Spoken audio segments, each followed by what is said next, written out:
An adult being able to go back to yourself as a little kid and actually giving that little kid what they needed. Oh, what I used to think was like concrete fact. My dad didn't love me. Oh, it's not concrete fact. Like it's a misinterpretation of a situation that's It's going not on. even it's not even a concrete fact. It's false. Moana. I am Moana.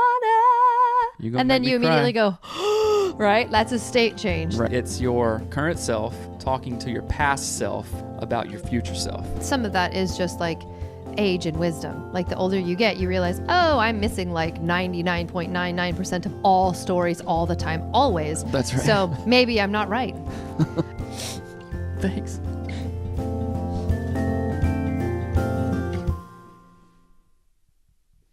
Hello and welcome to the Anatomy of Marriage podcast. I'm your host, Melanie Studley. And my name is Seth. And today we are talking about reparenting. Reparenting and it is out of last week's episode about anxiety. Yeah, and there have been some major things that we've been talking about, a lot of super cool discoveries about our own personal anxiety, how that manifests in our relationship, and then how that manifests in our kids. And it's just fascinating because it's all related to family of origin. So we are super glad you're here.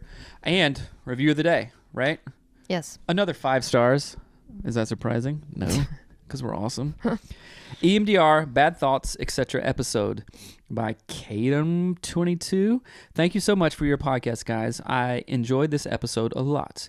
I can definitely relate to Seth and how he thinks and gets emotionally affected when Melanie is frank to him. LOL. The rules of engagement and having the vision is awesome. Also liked Melanie's example on how she used to get mad at the kids for being late, but realized that wasn't helping. That's so me! ! Anyways, guys, great podcast. A lot of random talk, but I enjoy the genuineness. God bless. Random talk? What are you talking about, bro? Sheesh. No, thanks. Thanks a lot. Thank you so much for rating and reviewing, taking the time. If you can't do anything, just go and rate and review. It's free, and it allows us to go up in the ratings so more people can get free marriage therapy. Yeah, it's really helpful. So thank you so much for that review. Yeah, for release. All right, so today we're going to talk about the concept of reparenting and self-reparenting, and it is a huge difference. The concept of reparenting, which was really kind of interesting, we thought about it before, we read about it, and even talked about it in a couple other podcasts, but the concept of reparenting as an actual psychotherapy started about in the 1960s, and it came from... Groovy. Yeah, go ahead. It is groovy. No, it came from a couple of students of Eric Berne in transactional analysis. Remember when I talked about that? Oh, Eric Rugburn, yeah. Eric B. Rugburn. No, it's Eric. Yeah, whatever. And this is reparenting is a form of therapy, also called total regression. Reparenting is when the therapist plays the role of an actual parent, and he's reparenting the adult, but having the adult go back to different childhood memories and stuff. And that one, there's some controversy over that one because it can get really... You could totally manipulate it as a therapist. Well... Like really in a bad way. But yeah, that is kind of the point for a good thing, like in a good way. Yeah, yes, it is. However, that's why there's controversy around it, because it can go into all kind of ethical weird stuff. And I personally, as a therapist, would not want to do that. I've played multiple roles as a therapist, as coach or mentor or, healthy person in a person's life when other people don't have that. So that's the way that I practice therapy. But this one, what we're talking about is self-reparenting. How is that different than regular reparenting? You mean, so self versus a therapist reparenting you? Yes. Oh, okay. Reparenting is an actual version, modality in psychotherapy, right? But self-reparenting also is a modality, but you learn the tools in therapy to do self-reparenting on yourself. I see. Okay. Right? Which is... that distinction has to be made because people will look up reparenting. Well, looks wacky if I don't understand it, right? Okay, and then so in my research and experience of self-reparenting, I wrote my own personal definition of reparenting, and I hope that you will find this helpful. Reparenting is creating the ability to give yourself as an adult what you wish you had as a child. So it's being a halfway healthy adult, which I think that maybe I am. I don't know. This could be debatable. I didn't say it. An adult being able to go back to yourself as a little kid and actually giving that little kid what they needed. And it's really interesting and it's really powerful because you, with your adult brain, can go, I wish I had, when I was 7 years old or 9 years old or 16 years old, this from my parents. You know exactly what it is. But it's the ability to kind of go inside and give yourself as a 7, 9, 16-year-old exactly what you need. And it sounds kind of wacky, and it really works because it's your current self talking to your past self about your future self, which gets really interesting really quick. And well, but it makes me think of like that wound is still there. Yes. Or sometimes it's like a perception of a wound. Like, and can I use a story really fast? Yeah, but I want to give you a quote about. Sure, go ahead. It's all about you. No, I want to give you a quote right now that is, again, I will go back to Freud, like we talked about last week. He says, unexpressed emotions will never die. They are buried alive and will come forth later in uglier ways. Sigmund Freud. And the crux of that, the meaning of that, is any emotion, any unresolved thing that you have that wasn't dealt with will come up in different ways. Like we talked about last week. It will present itself. It will manifest itself. It will come to life in a host of maladaptive reactions, right? If you don't reprocess it, right? In the story of like the dog, right? I mean, what she didn't have was security, and like, you know what I mean. So it came up in fear, running away, hiding, getting afraid. Right. So. And of course, the dog doesn't know that, but we as humans, if we can uncover that and be willing to work on it and go there, we can not only bury those wounds, not only bury those unexpressed emotions, but literally dissolve them, let them go. Like they are not a part of us. Like we talked about in a session that I was in, that part of me is not me anymore, right? Yeah. It's like you're freed from it, right? And being free from anxiety is what I think everybody wants, right? So here's another explanation that I wrote. Sometimes the issues we need to reparent really all they may be is not some like huge harsh trauma that happened when I was 5 years old or 10 or whatever, not one acute instance of trauma. Yeah. It can be that, of course, but more it becomes a constellation of low-level instances where a need wasn't met and having it over and over and over. And then we take that into our adult life and then we make up our own narrative. And then it becomes like a mild kind of recurring PTSD kind of thing. Like I'm triggered by this, or like my anxiety really flows. My anxiety comes forth when you do this, or this happens, or this doesn't go this way. And then that just becomes like the water we swim in, right? So the idea of reparenting is, or self-reparenting is giving you, your current self, giving your old self what you needed at the time. Yeah. And then when you actually get that and it clicks for you, it fast forward to your current self, you're a different person. And it's just beautiful. And the whole reason I'm a psychotherapist is because it's just so interesting to put together these pieces and this puzzle. And there's so many parts and it's so complicated and it's just fascinating to me. And we're living it. Yes. We are. And it's really frustrating at times, but we're living it, right? But you had a story that you wanted to share. I feel like I share narrative stuff all the time, but what's the story that you wanted to share about? Well, there was two different ideas that came to mind when you brought up the idea of reparenting, and one is going to feel weird because it's not a trauma or like an abuse or anything, but like they're both related, like though. A low level kind of constant thing that I was talking about? Yes, but they're almost, I don't know, you tell me if this makes sense. But so in my perception of like my dad, for example, so there's two to four things to factor in about my dad. He's had severe brain trauma. Like part of his frontal lobe was removed.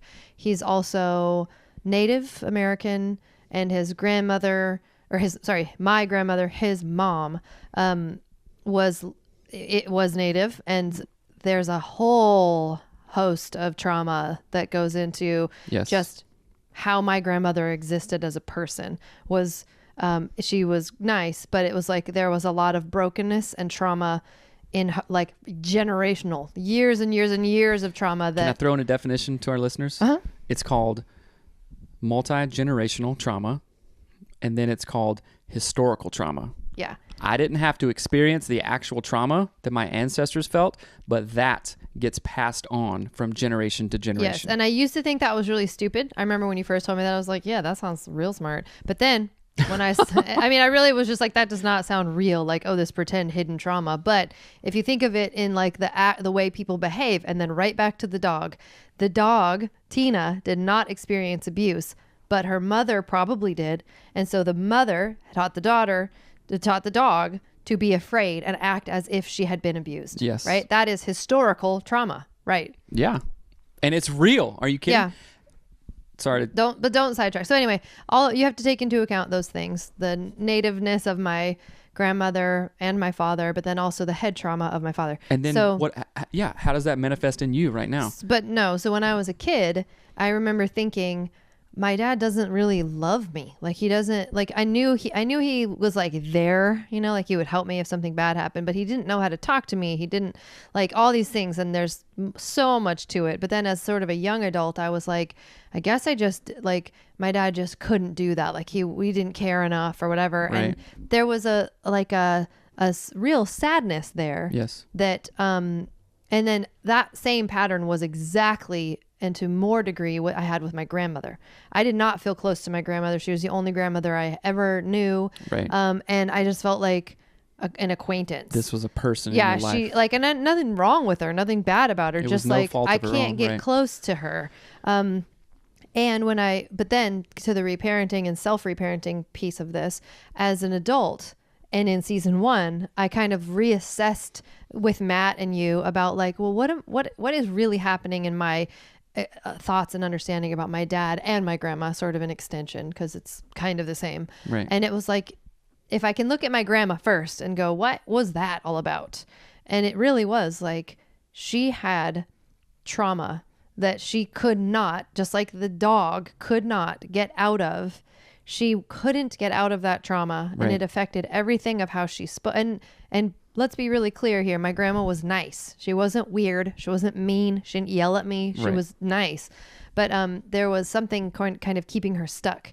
And if I can evaluate that as an adult and I go, oh, my grandma gave me pretty much all she could give me. Right. She did her best. She did her best. And I have to say that. And then in that, I can feel a lot of the love that I didn't think I got from her, because I go, well, what she did give me, although I wish there was a lot more of it, was her best. Right. And the same with my dad. I think my dad is just weird. He's got part of his brain missing, and he's sort of an anomaly of a person anyway. Yeah. But I used to be like, oh, he just didn't try hard enough, or he didn't whatever. But I'm like, really, that is like the best he can do. And I'm not disappointed in that anymore. I used to be really disappointed in it, but I can sort of reparent myself to be like, oh no, like that was as good as he can do. I think that goes back to a lot of what happened early on in our relationship.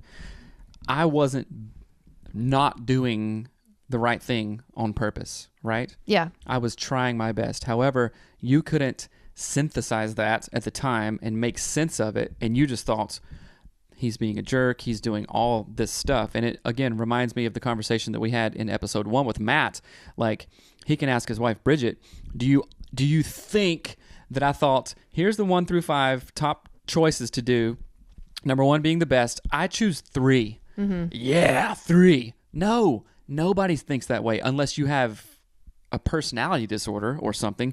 People don't think that way, right? So part of, I think, our healing is even reframing all of that stuff. I was literally trying my best. Well, and all the time. And it makes me think to last week's episode about anxiety, because when I take that lens, that filter of anxiety, and I lay it over our relationship, I can reparent myself in our relationship through the lens of anxiety and the filter of, yes. oh, he was trying his best. with a wall of anxiety behind him. That's and right. he didn't know what to do. Right. So it's not like Seth's just an egotistical jerk. I like how you did this. Why do you have to talk? I like how you nod when I do that. But it's that like idea of even reparenting what happened a week ago, 2 weeks ago. How about a new concept of re-wifing and re-husbanding? That's just remarriage. Remarriaging. No, don't do that. Sorry. Great. A marriage podcast that tells you to get remarried to somebody different. But Right. I think that there's a lot to say about that though.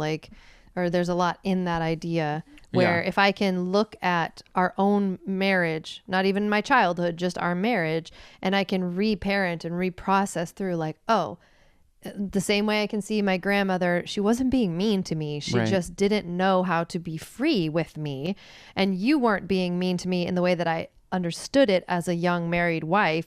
You were just afraid and didn't know how to do it any differently. That's right. And there's a lot of grace in that. I think there's a lot of grace for like changing you. And that takes a lot of like strength to be able to be like, oh, what I used to think was like concrete fact. My dad didn't love me. Oh, it's not concrete fact. Like it's a misinterpretation of a situation that's It's going on. it's not even a concrete fact. It's false. Yeah, it's a misinterpretation of what the thing is. So think about that in your whole life. All your relationships, Oh boy. parents, friends, family, extended whatever. How have you misinterpreted and confused someone's behavior with something Right. else that you could look back and blame reparent? and all the anger or hurt or frustration around that. That's really hard. So it really takes a whole paradigm shift, like, or maybe just a new way of thinking. You know what? I'm not going to make a judgment. I don't know the whole story here. Yeah. Right? Yeah. And I think some of that is just like age and wisdom. Like the older you get, you realize, oh, I'm missing like 99.99% of all stories all the time, always. That's right. So maybe I'm not right. Because There's no hope for anybody. Forget it. Well, the hope is in being loving and I know. I'm just kidding. and kind. But And kind. Yeah. so another thing that I think is really important in this conversation, and like self reparenting is one thing, but then on top of that, Yeah. there is sort of the dealing with anxiety in real time. Okay, That I think goes hand in hand. So what you're saying is the becoming aware of these things, right? And then other supplemental factors that will help you deal with stuff, right? Yeah. And that can be holistic stuff. So what did you want to talk about? Well, just sort of like steps that people could take if in self reparenting, but then also in our relationship with anxiety stuff.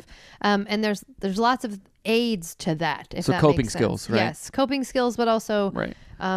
just things that will make it more likely that you will get better. Okay, so I'll name a few. I was running 2 miles a day, and I upped that to 3 miles, and it feels awesome. Running, getting up early every morning, running 3 miles, and then also doing the cold dip kind of thing, which I did it this morning. There was ice on the top. There's a video of it, but it's really fun. And that has real medical and physical benefits from it, and it feels amazing. And that's called the state change. Yep. State change, which I remember the first time I heard it being like, this is super weird. Change your state, change your mind. Yeah, and so I used to think that a state change was like, oh, that just sounds like weird hippy dippy talk. But think of it like this, like, so this is going to sound super funny, but I'll use 2 examples. Like if you love Disney movies or whatever, and you're walking, somewhere, and all of a sudden you hear Moana, like Moana. I am Moana, and then you immediately go, right? That's a state change. Right. That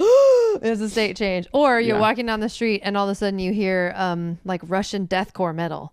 You immediately You got to play a clip of that. Well, maybe. But that's a state change. The thing Yeah. when you immediately go, whoa, right? Yeah, it's like a fight or flight thing. Like you and I could be having a really intense argument in the car driving. Boom, we get T-boned. The first thing I'm out of my shock, I'm like, "Are you okay? Oh my goodness!" Right? Yeah, my that's state. a state change. Boom, Yeah. change. So You can do dipping- that.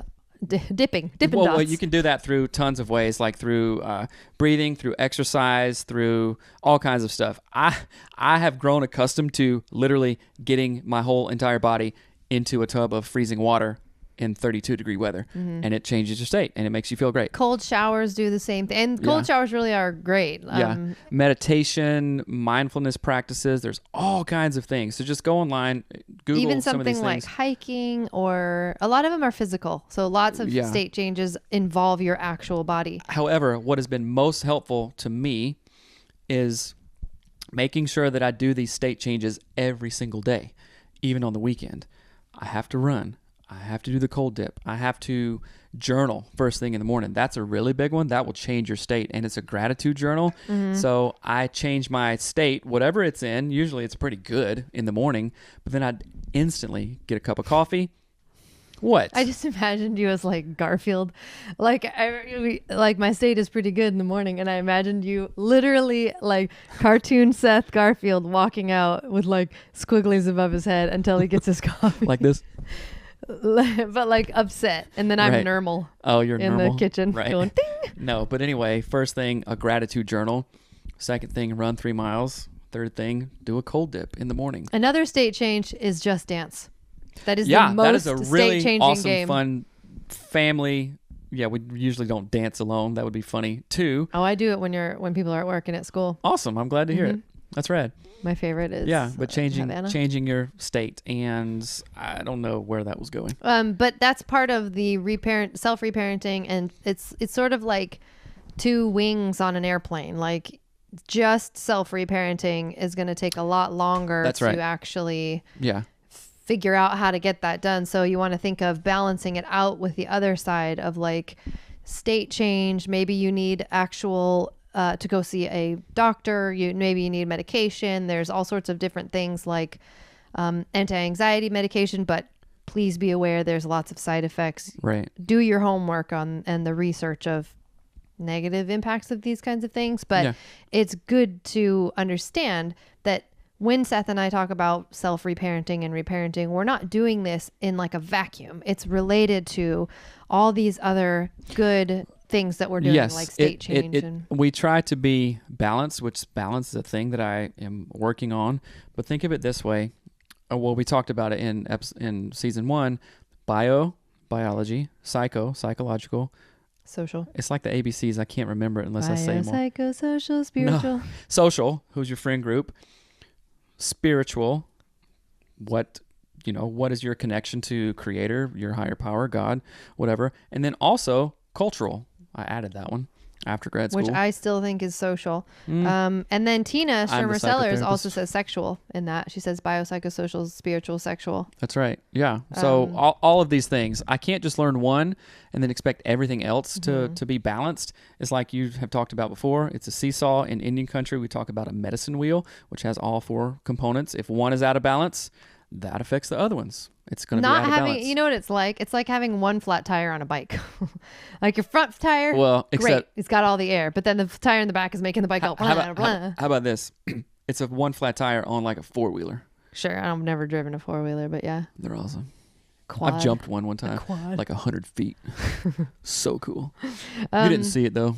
Glad you didn't. I wasn't looking. Anyway, and as the ability that you have, your newfound ability from self-reparenting, if you have kids, you are also going to be very attuned and very empathic to how you treat your kids now, because you're going to understand the pain that you felt as a kid and growing up and how you carried that forward.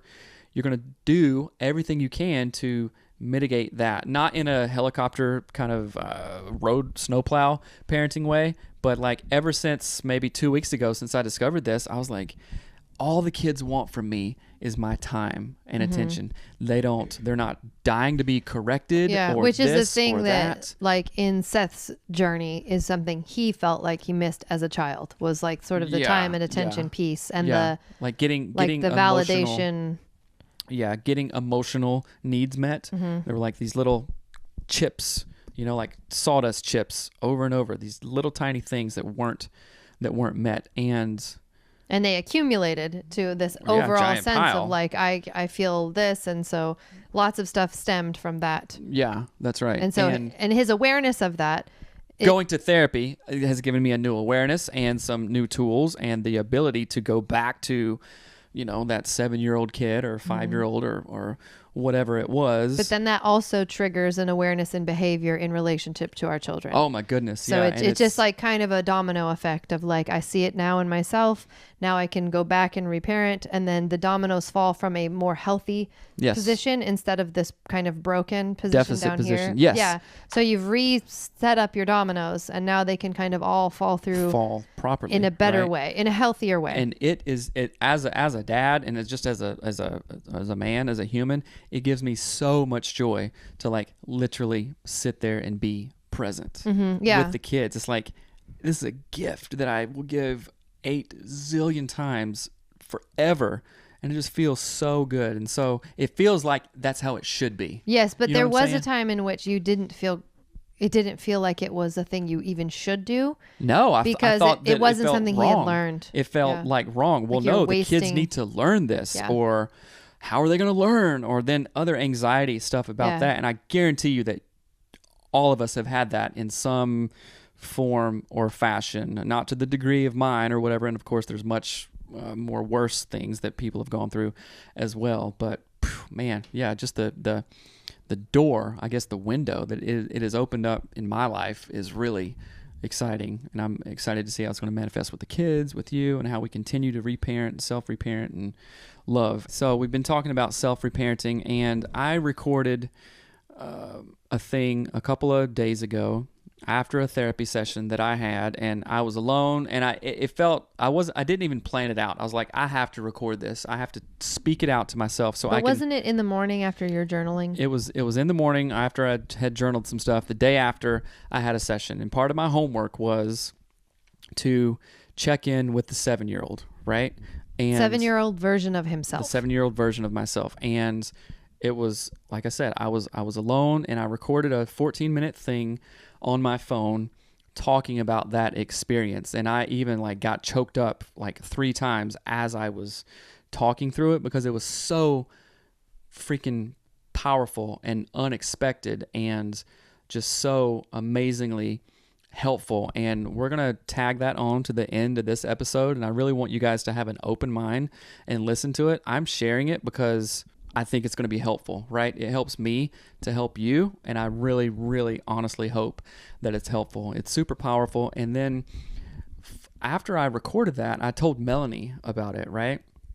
And we had a conversation about it. And then let's talk about that. Do you remember the conversation we had about that, about how I was going through and checking in on the 7-year-old and just talking. And then I started like crying, and because I talked about like, and these were tears of like happiness. Honestly, it was like just so like relief, happy, like relief, say. And just such an exhale that it was like freaking amazing. And I was telling myself, and I was telling Melanie what the adult self was telling my 7-year-old self, and just like seeing that little kid like eyes light up and going, you're going to do this. You are actually going to experience these things. You're going to go to Dubai and have an awesome family and speak. And like literally your wildest dreams are going to come true. And it was just so moving. And then it was a really special time for me and Melanie, just because we were just holding each other. And I want to know your thoughts on that. Like, what was that to experience it this way?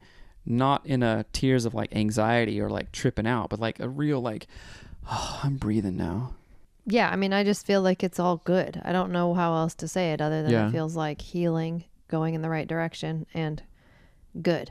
Did it take anything of you to like let me feel that? Like, I want to think about maybe wives who go, oh my goodness, I couldn't handle my husband doing this, or vice versa. You know what? Get over yourself. Get over yourself. Okay. Just let people be. Right. It's like, if this is what Seth needs, this is what Seth needs. Why should I judge it? That's not cool. And this, and it's weird in the sense of like, I don't have that feeling about myself. I don't have the life experience that Seth had. So it's not weird. It's just something you don't know. It's weird to me. It's foreign to me. Like, I don't know what I'm supposed to do other than be with you while you go through it. And I'm not judging your experience to support. Yeah. Supporting you and being there and acknowledging what you're going through. And then but also seeing and enjoying and sort of cherishing and like living the shared experience, but living the shared healing is more of what I'm saying. So it's like inviting it in because it is healing. You know what? Don't cut this out, but I want to kiss you. All right. Thank you for meeting that need, because that really is important. And like I'm not going to cry. You have that ability to meet needs without judgment. And that is literally such a gift to me. And I'm really thankful for that. Thank you. Thanks. It's really important. Yeah, I know. Thank you. So yeah. Okay. We're going to play the clip that I did, right? The audio is whatever, or the sound of it, because it's on an iPhone. And yeah, this has been great. I'm super thankful for this show and all the things that we have learned in it. And if it is meaningful to you guys as it's meaningful to us, then please consider supporting on patreon.com/anatomy of marriage. Okay. All right, guys. All right. Enjoy the recording at the end, and we will see you all later. All right. Thanks, guys. Bye. Bye. And I'm sitting at my kitchen table. It's in the morning, it's dark, and nobody is awake. And I had a session yesterday and recalled a memory when I felt really overwhelmed and alone, like when I was 7 years old. And an idea in therapy is connecting parts of ourselves, young parts, old parts to teenage parts. And the idea is I'm okay in the moment, and I didn't feel okay then, and the adult self going back to that young self and connecting them to reparent, to reteach, to relearn a couple of things. And we were talking about this one incident when I was either 7 or 8, and I had to pick up this like trash or something. I had a chore, and it was just really, really overwhelming. It looked like a really big task, and I was just a little kid, and I didn't know what to do, right? And I was just sitting there having to pick up this stuff, and I wasn't doing it, and I think I got upset. I started crying because I was really feeling overwhelmed, and then because I didn't do it, I got a spanking, right? And all my existence wanted was someone to come and help and teach me at that point, and that need was not met. Nobody helped me, and then on top of that, I got a spanking because I didn't do it. And I felt very alone, overwhelmed, and no needs were met. Absolutely no needs of mine were met. And then instances like that happened a lot to me over my childhood, and I began to disassociate, I guess, these overwhelming feelings from reality, and I began to go inside and internalize a lot of stuff. Well, perhaps I'm not worth being helped. It is better to do it alone and don't ask for help because it gets you in trouble. And that leaves me with a lot of internal feelings, obviously, and a sense of really quick overwhelmment when things get really hard, and then also a really quick ability to disassociate from things and people. And that obviously does not serve me well as an adult. So we talked about, okay, what is a protective factor in that? What was a protective factor when you were 7 years old? And I had a dog named Droopy, and it was a basset hound, and I could play with the dog. And so then we talked about, okay, remember a spot where you really like to play with the dog. And I envisioned this field, well, actually where I grew up, this field, laying in the cool kind of fall grass with the dog, just looking up at the clouds, or just laying there, being alone with the dog, because the dog was a safe space, right? And then paired that with another time, like maybe in my 20s, and I pictured myself doing the same thing, which I actually did. I remember I would come home from college and lay in the grass with our dog. It was either, I don't know, Ned or Zoe, I think, and doing that same thing. And she asked me if that 20-something-year-old would go and talk to the 7-year-old kid, right, in the front yard. And I went up to the kid, and the kid wouldn't even acknowledge that I was there. It would just disassociate and not even acknowledge. So I was like, that's really interesting. And, but then later, the same 20-year-old self took Zoe back to the 7-year-old self with Droopy, and there was some connection there. The 7-year-old boy at least looked up at the 20-year-old me, right? And there was some connection there. And then my counselor said, okay, we're going to integrate all these parts. Now I want the current you, the 41-year-old self, to go back to all of those parts and connect them. And I tried in therapy, and nothing was there, right? I couldn't do it. That disassociative factor was still there. So she gave me some homework to have the current adult self just check in with the 7-year-old. And this is where the idea of reparenting comes in. So I literally this morning, when I woke up early, checked in with that 7-year-old person. And I just told the 7-year-old little boy that he was good. It was as if I was talking to my own kids, because I know how to talk to them now. And I talk to myself as I talk to my own kids. And I was just saying, I'm good, you're a good boy, this is good. And this sounds weird, but it's all connected. It is absolutely all connected. And remember, I am a licensed therapist. And when I say this sounds weird, it does a little bit if I let it, if that part of me lets it, right?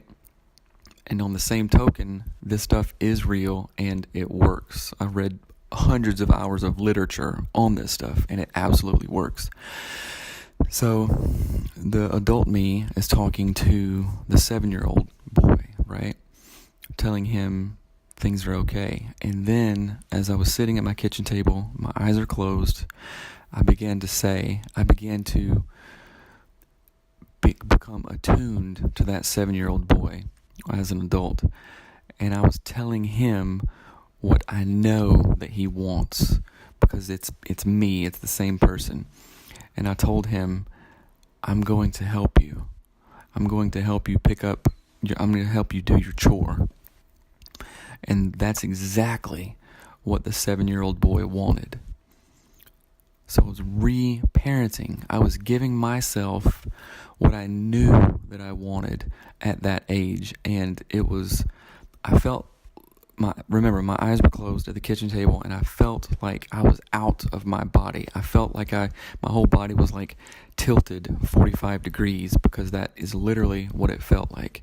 I was leaning over, talking to myself as a 7-year-old boy, giving him exactly what he wanted in that moment. Reparenting, rehealing, reshaping. And then this is the part that really got me, and just let me tell you about this. The idea that the adult can talk to the 7-year-old boy and actually tell the 7-year-old boy his future was really trippy to me. And I was telling the 7-year-old boy, I am going to help you. I'm going to sit here with you. I'm going to teach you. I'm going to be present with you. I'm not going to require that you do anything for me to be here with you. You don't have to do anything for me to love you more. This is kind of, even re-saying it right now is really powerful for me.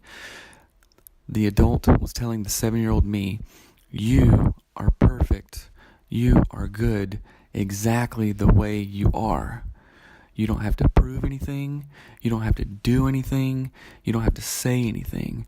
I know you are good, and I am here to teach you, to hold your hand, to walk you through it. And the little boy was just like in wonder, in awe, felt so secure right there. Whew. Man, I kind of just got cold chills actually. Was so secure right there. And it was very important. He felt important. He felt loved. He felt, I don't have to do anything to be loved. Again, that idea of reparenting yourself, giving yourself what you wish you had as a little kid, as a teenager, as a young person. And I told that little boy that you are going to speak in Dubai one day. You are going to go to college. You are going to go to grad school. You are going to have a house and a home and a wonderful wife and wonderful children. So in essence, I was reparenting myself and literally telling that 7-year-old boy the future. And then I got this weird idea about how there's a lot of similarities in that scenario in our relationship with God. Like as a kid, we were told God knows everything, God knows the future, all this. And then later on, I've learned that like God is in us. And then for some reason, a Bible verse came up about like, don't worry about tomorrow because I know what's already there in this. And the idea of reparenting and then God as a father was just really even more trippy to me. Like we know, and I was telling that little boy, you are perfect the way you are. You have everything that you need. I am with you. And there's so many parallels with like the God story and this story. So I just found it really interesting because that was what was coming up. But the idea of reparenting yourself, giving yourself what you need, literally healing yourself through that, it is possible. And I told the little boy that I don't need to go to extremes. Me and Melanie have talked about how I feel like I'm either all in or all out, and I do this, or I say mean things, or I say super nice things, but it's not consistent. And I gave the little boy the example of, what if our dogs here, again, using that imagery that's powerful to the little boy, our dogs were just running back and forth from one end of the yard to the other end of the yard as fast as they can, and they wouldn't stop. And the little boy was like, yeah, that kind of doesn't make sense, right? I'm like, yeah, sometimes they feel like running around, and that's okay. But what does sitting here in the middle look like? What does that balance look like? And it just really resonated with the little boy. And, if you think this is weird, let's talk about it. I, as a licensed therapist, sometimes, again, if I let myself go there, think it's weird and like, oh, this is crazy or what, this is whatever. But no, it's real. It's absolutely been real for me, and I see how it has affected my life up until this moment, sitting at the kitchen table on November 29th, 2018. And it's just so interesting, and I want to talk about it. And this concept of self-healing and going inside and reparenting is absolutely amazing to me, and it's very freeing to me. So I want to thank the little boy for being willing to do this. I want to thank the dogs in the story. I want to thank the 20-year-old self in the story, and I want to thank my 41-year-old self right now, and put them all together and understand that they are good. We are good. You are good if you're listening to it right now. And just have a lot of gratitude towards it right now. So thanks, and peace out.